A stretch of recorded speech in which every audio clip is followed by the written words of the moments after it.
Sir,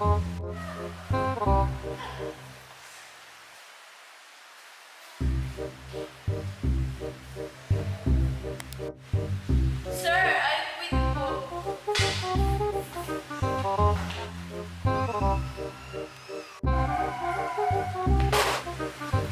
Marian, are you there? Marian, are you okay? No, I'm not. You just need to practice those strokes. It will be easy for you. But it's so hard for me. You just need to practice. You can do it. No, I quit. We'll be having a tutorial later. Do you want to come with us?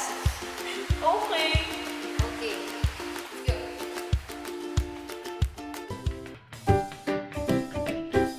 Hi! For today, we're going to learn the shen, shon, shensi, and ri for two-in phrases. The word ending shon is sometimes spelled in shon, shan, and shon. The word ending shon is represented by the stroke ish. Ish is represented by a downward straight. So let us try to write some words. First, we have action. So action is represented by A stroke, followed by letter K, and the ish stroke. For the word occasion, we write the letter O, K, A, clockwise A, and then shon, which is ish. For the word election, we write the letter E, short stroke of letter E, L, E, K, and ish or shon.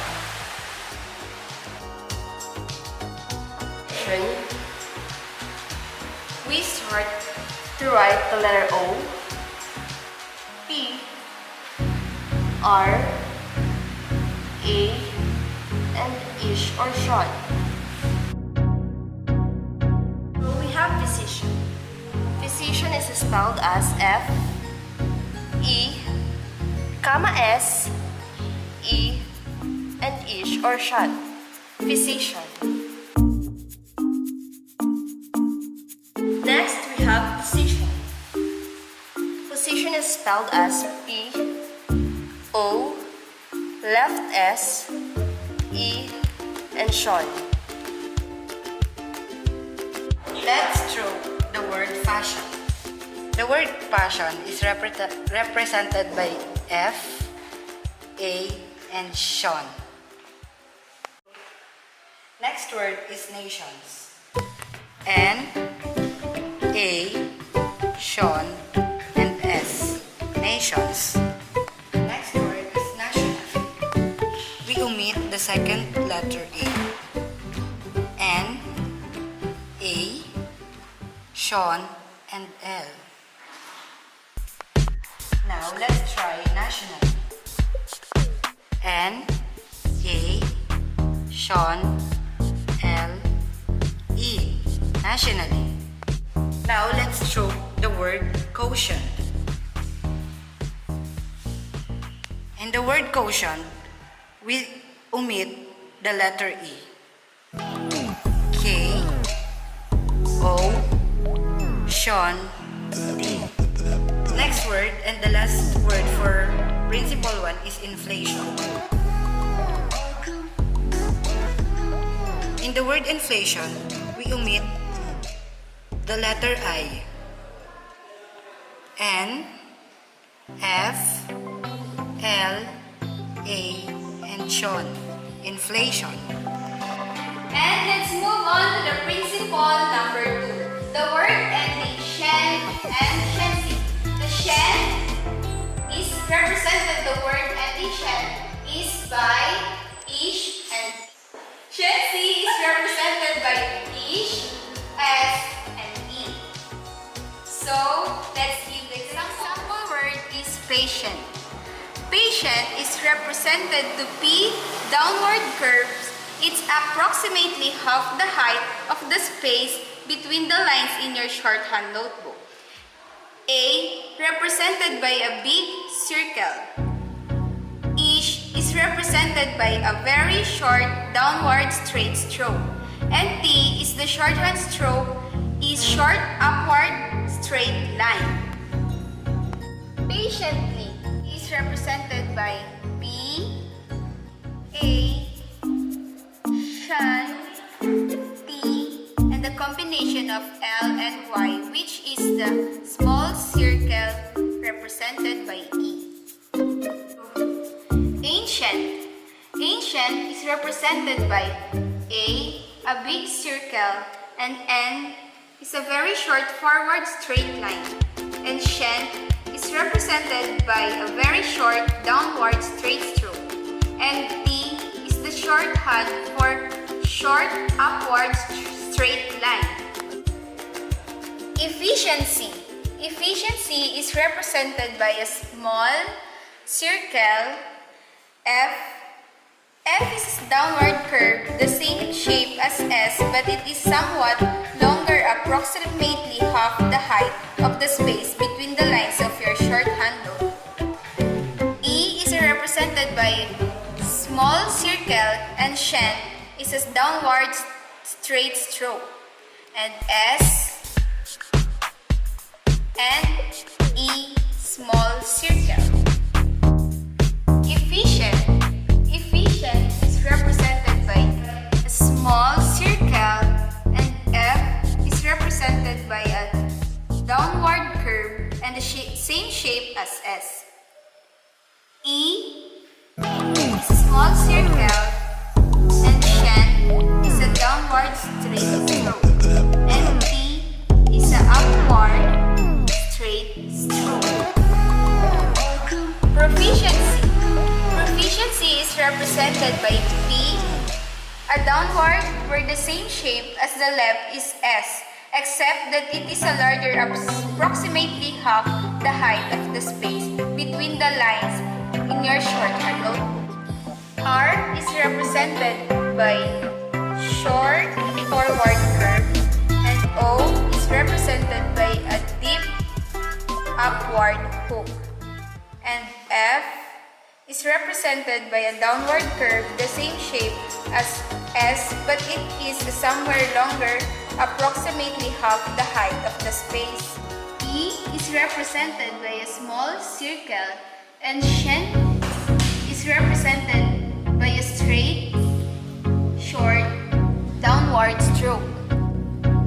S is represented by a short curve, and E is represented by a small circle.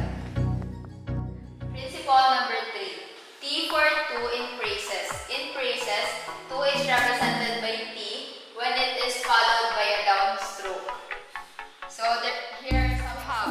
To write the phrases to hub, 2 is represented by T stroke, a short upward straight line, and the brief form hub is represented by V, stroke, a full height downward curve. To B. To write the phrases to B, 2 is represented by the T stroke, and the brief form B is represented by the B stroke, a full length left downward curve. To say. To write the phrases to say, 2 is represented by T stroke, and the word say is formed by the combination of the S stroke, tiny downward curve, and stroke A, a large circle. C.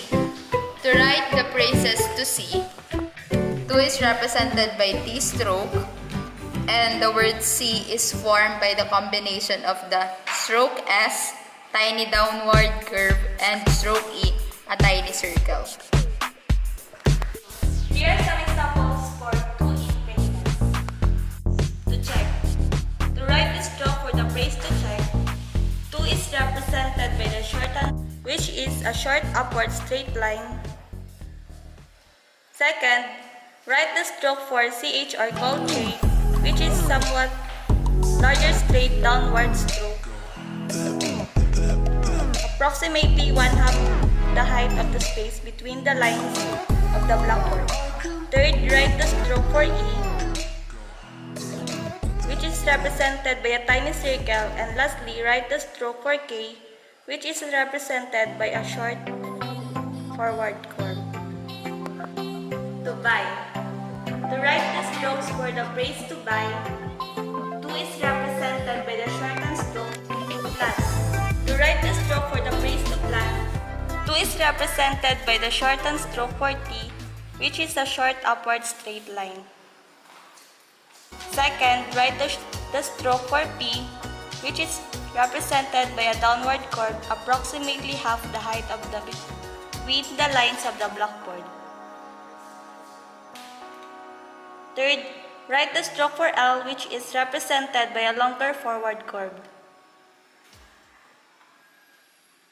Then write the stroke for A, which is represented by a large circle. And lastly, write the stroke for N, which is represented by a very short forward straight line.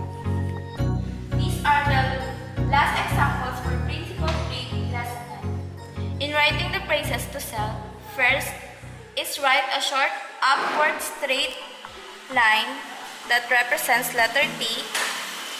Next is a left comma S, which is represented as letter S, followed by a small circle which represents letter E, and then the long forward curve which represents the letter M. In writing the phrases to charge is write a short upward straight line that represents letter T. Next is a longer straight downward stroke approximately 1/2 the height of the space between the lines in the board, which is J or CH, and then followed by a big circle which represents letter A, then short forward curve that represents letter R, and then long downward straight stroke which represents letter J, as in age or during. In writing the phrases to change, first is write a short upward straight line that represents letter T, then a long straight downward stroke for the letter CH or J, followed by big circle which represents letter A, and then followed by short forward straight line that represents letter N, and lastly, the long downward straight stroke for the letter J. Let's end our tutorial for lesson number 9. Mariel, how's the tutorial? It's good. I learned a lot from it. Well, that's great. I think you're ready for the recitation later. Yes, I am.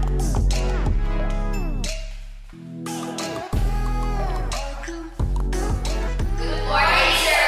Good morning. Okay, let's continue the lesson 9. Who wants to try the stroke for proficiency? Oh, Miss Carol.